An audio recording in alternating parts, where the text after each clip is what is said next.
Scammers use every means to find victims that you can think of.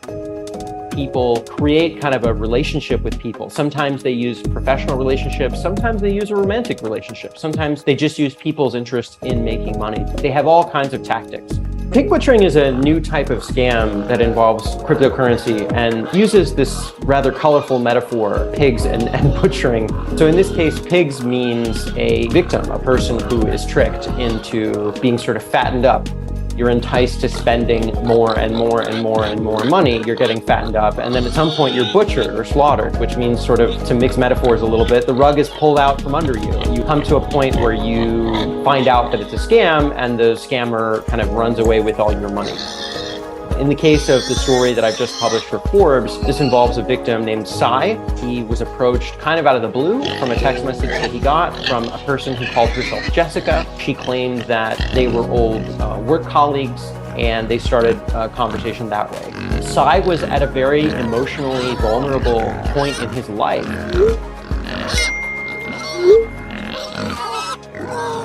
His father was in the last stages of his life, where finances were on his mind, knowing that he would have to provide financially for medical care. And, over the period of a couple of weeks, their conversations started moving from kind of chit-chat to becoming more frequent and to becoming more intense and revolving around discussions of finance and specifically around cryptocurrency. And she told him that she had made boatloads of cash through, supposed insider information that she was receiving from an uncle in Hong Kong, and that she could teach him also how to make the same amount of money. Over the period of several weeks, she had him initially transfer money to Crypto.com. He put in at first $10,000.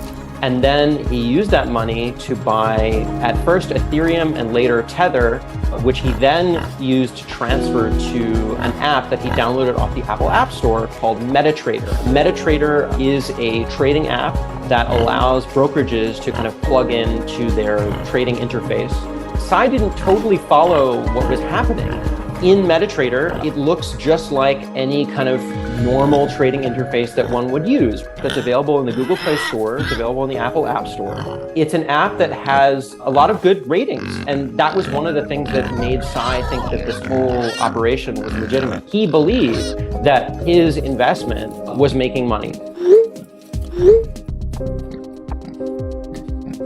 They're showing him what he wants to see. They're showing him what he believes to be profits. Jessica would tell him, kind of out of nowhere, to click buy up or down in the app. He didn't fully understand what that meant, but what he did know was that each time he followed her instructions, almost always it would show that his, purported investments would end higher.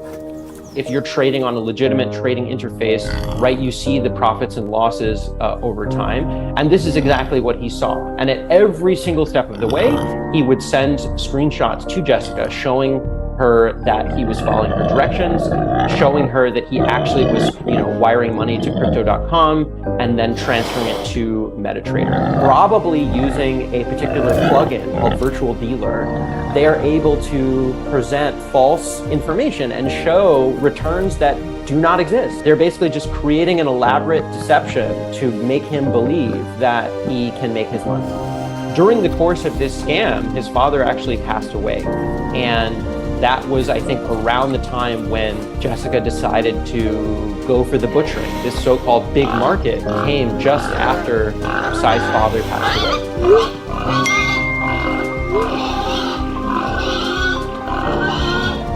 If you love animals, subscribe to our channel for more animal videos.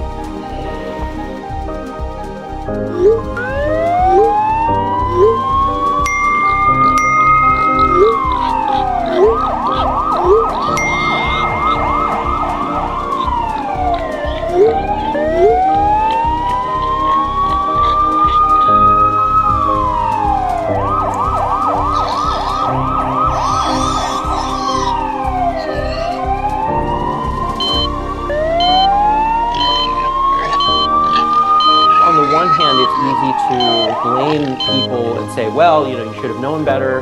But I think after talking to Sai for such a long time and reading through this transcript, really any one of us could be manipulated. I think scammers are really good at exploiting those weaknesses. I can just imagine being in a situation where you've experienced a really traumatic loss in your life, and here's a person who wants to supposedly listen to you and wants to hear you and supposedly wants to help you. Experts believe that the scale of these scams is in the billions of dollars annually, and it's quite frightening because there have been relatively few documented cases of victims being able to get their money back.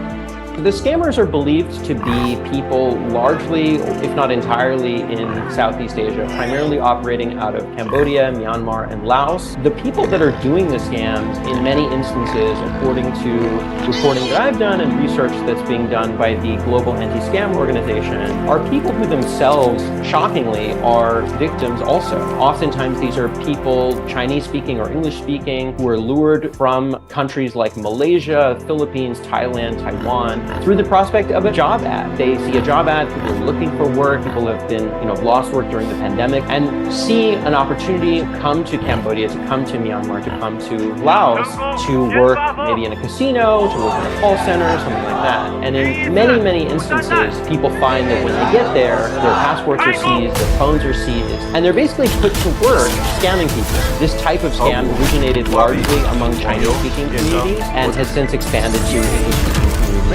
They are told to scam people, and this is a way to just extract money from people who live in the United States and in countries around the world. So, American law enforcement, law enforcement agencies around the world are trying to work as hard as they can to put a stop to this. But as of now, it seems that the scammers have the upper hand. 搞诈骗。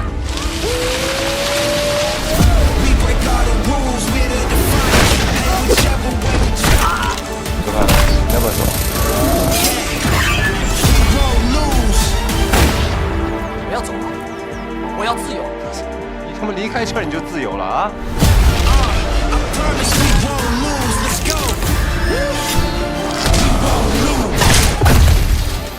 别走了，一块挣钱吧。